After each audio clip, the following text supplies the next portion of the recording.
chào, chào tất cả mọi người nhá. Đây, có hai thân chí của huyện Mường Nhé đây. Đông vui lắm nhá.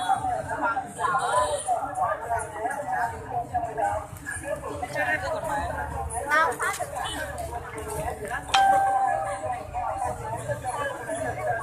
phát trực tiếp à?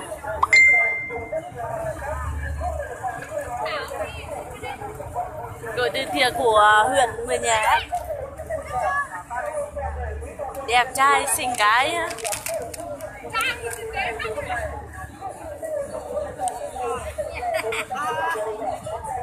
Chào tất cả mọi người nhá. Nay mùng 2 tháng 9 của huyện Mường Nhé đông vui lắm ạ. Hello.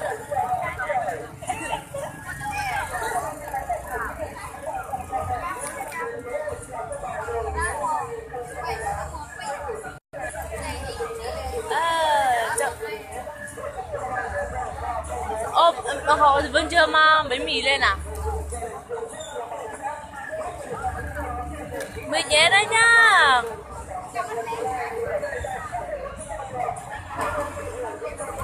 Mời tất cả mọi người vào Mường Nhé chơi.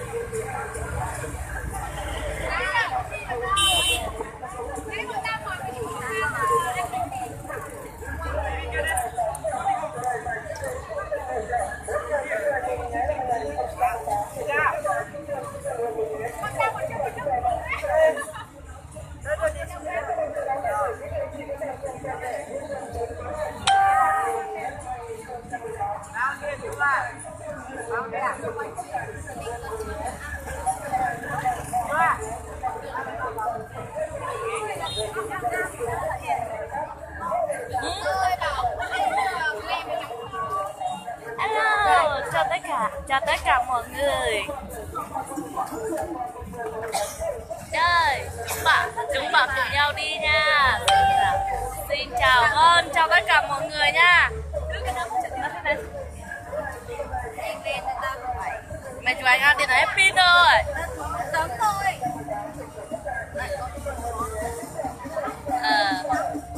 Chào tất cả.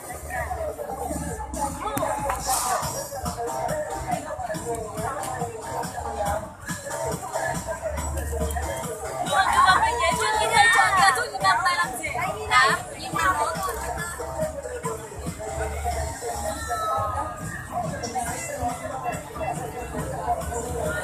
Ở đâu mà em đẩy trung tâm huyện Mường Nhé nhá thầy ơi.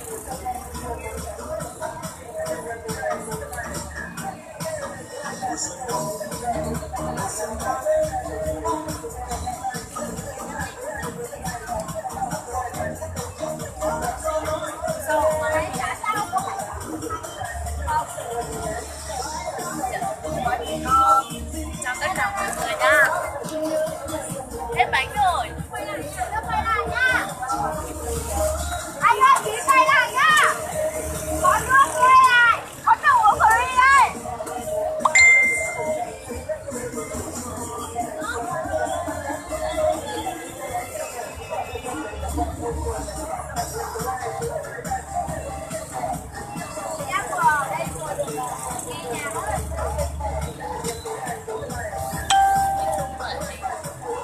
Vui nha, rất là vui luôn. Vâng, ngồi chờ thầy ơi.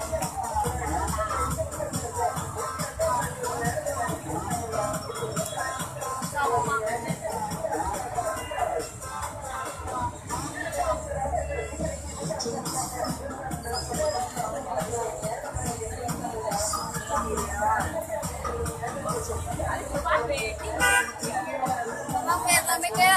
Hả? Đây, cái điện thoại ra đi.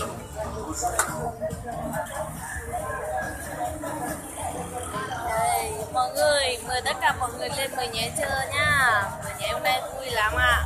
Có cả hội chợ này. Đây, bánh mì mà bọn em làm từ thiện.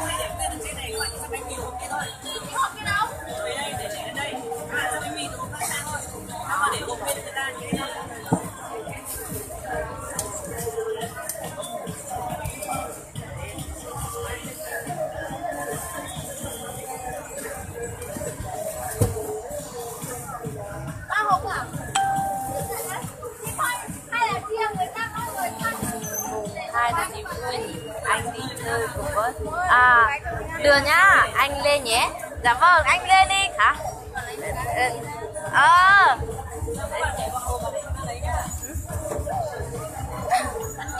Em muốn đi chơi vui quá. Vui mà anh, vui lắm ạ. Bọn em đi làm từ thiện. Nhưng mà bây giờ nhiều thế và đấy ít lắm mà. Thì vào đấy bảo là xinh gái thế. Ủa, xinh gái đâu ạ?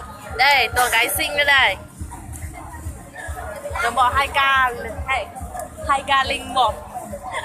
Đây, 2 cái một. Đây, bạn tôi.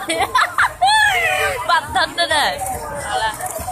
Vui quá em ơi. Vâng, về nhà rất vui nha anh Xanh nhá. Anh có thể vào đây chơi nhá. Và em có phát bánh mì là từ thiện rồi nhá.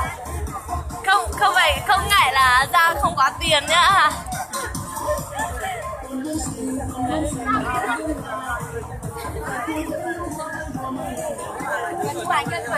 Để con đi lấy cái chú này ra để con bên trong á.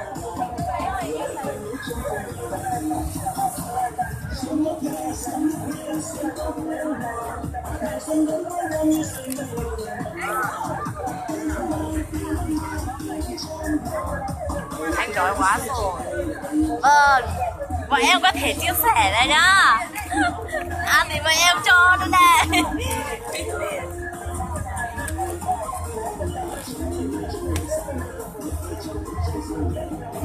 Người nhé năm nay rất là vui luôn ạ. Năm nào cũng vui như năm nào.